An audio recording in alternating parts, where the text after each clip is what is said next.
கால் கொலுசை கொண்டு அடவு வச்ச போனேன். ஒரே பெண்டாட்டி கலத்தியாதான் கள்ள மாப்பிளைய கொடுத்துருப்பா. அதை என்ன மாப்பிள்ளை அடிச்சு மாத்தினு சொல்லிட்டு அவனை வெட்டி கொண்டிருக்கு. இல்ல பிச்சைக்கார கண்ணகி கோவால பெண்டாட்டி கண்ணகில கண்ண விஞ்ச வேலை. ஒரு கொலுசுக்கு வேண்டி ஒரு பாவத்தை வெட்டி கொண்டியே இல்ல.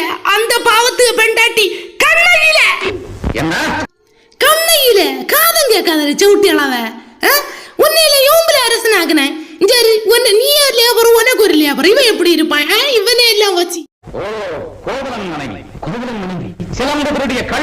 கள்ளம் கொப்பன் கண்டது போல பேசாதல. கண்ட மாப்பிளையை கலத்தி கொடுத்துட்டு கள்ளம் முனி நீ ஒருத்தியாக இதுக்கெல்லாம் காரணம். ஆத்திரத்தில் அறிவு கண்ணி மூடி விடாத.